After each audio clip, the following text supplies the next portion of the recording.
कधीच नाही चुकणार तुमचे फेवरेट टीव्ही शोज झी5 सोबत, तेही एकदम फ्री। अद्वैत विरोचक नाही।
मी म्हणाले होते ना, सतत मरणाच्या गोष्टी नका करू। माझ्या हातून तुमचा वध शक्यच नाहीये। देवीच्या साक्षीने आपलं लग्न झालं हे तिने घडूच दिलं नसतं, मला माहित।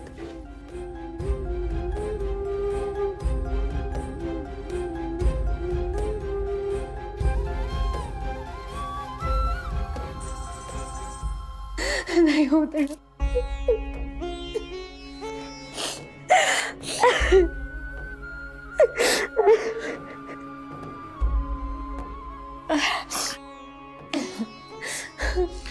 पण मग ती तिसरी पेटी अद्वैतच्या रक्ताने कशी उघडली?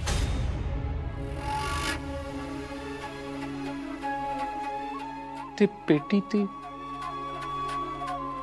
अद्वैतच्या रक्ताने पेटी उघडली कारण त्रेतायुगात अद्वैत विरोचक नाही, विरोचकाचा सेवक होता।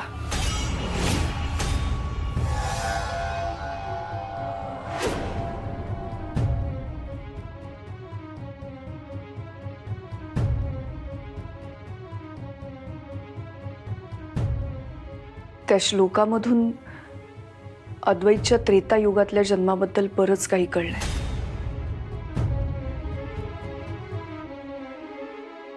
त्रेतायुगात जेव्हा विरोचक राक्षस आणि त्रिनयना देवी आईचं युद्ध झालं होतं, तेव्हा विरोचकाच्या सेवकाने देवी आईला मदत केली होती, म्हणजेच अद्वैतने।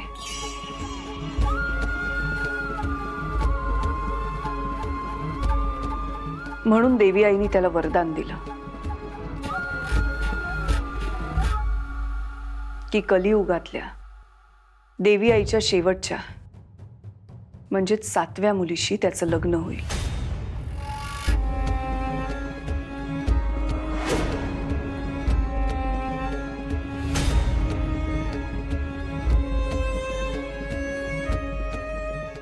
आणि कलियुगात होणाऱ्या ह्या युद्धात तो तिला मदत करेल, म्हणजेच तिचा सारथी होईल।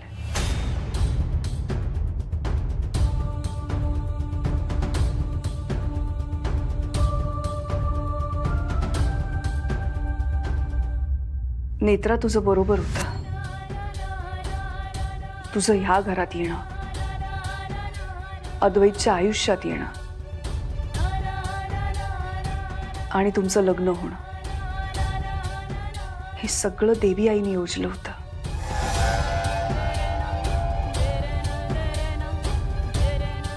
देवी आईचं वरदान असलेल्या मुलीला सांसारिक सुख, शारीरिक सुख नसतं, पण तुमचं लग्न देवी आईनेच ठरवलं, त्यामुळे हा नियम तुला लागू होत नाही। तुझ्या नियतीत मृत्यूयोग नाही।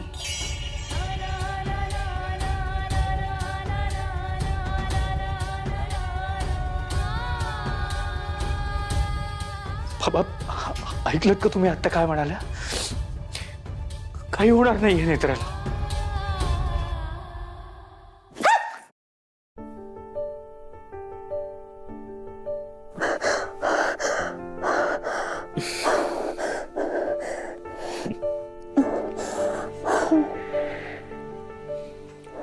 होतं ना तुला, मी तुला माझ्यापासून दूर कधीच जाऊ देणार नाही म्हणून. साहेब,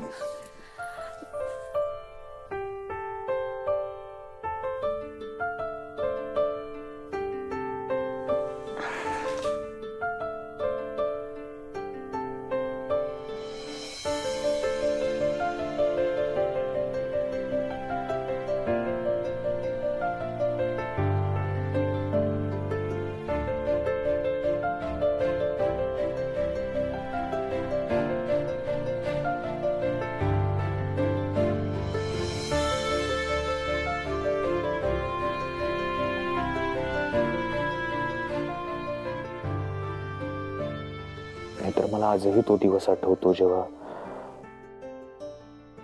मला कळलं होतं की या लग्नामुळे तुझ्यावर मृत्यूयोग ओढावलाय. खरं तर तो मृत्यूयोग मला होता,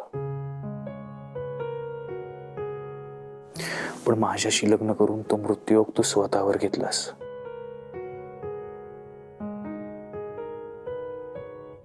मित्र, तेव्हापासून प्रत्येक रात्र मी हाच विचार करायचो की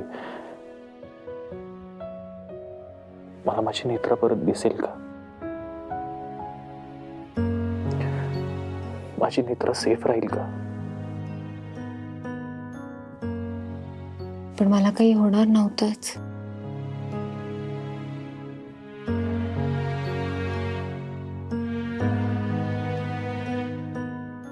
एक मुलगा मला म्हणाला होता, नेत्रा, तुझ्या आणि मृत्यूच्या मध्ये मी उभा राहीन. तुम्ही जर माझ्या आणि मृत्यूच्या मध्ये उभे राहिलात तर मला कसं काही होईल.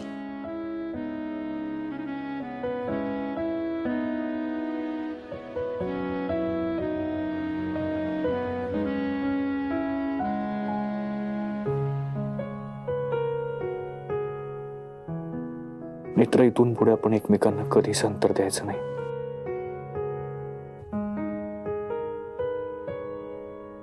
कधीच नाही.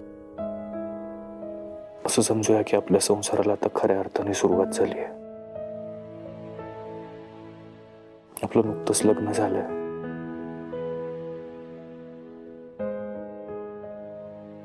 तू माप ओलांडून या घरात आलीयस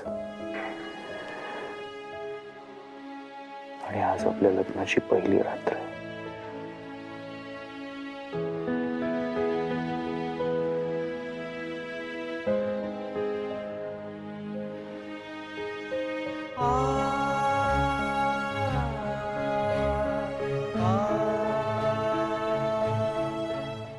झी5 ॲप डाउनलोड करा आणि पहा सर्व एपिसोड्स एकदम फ्री.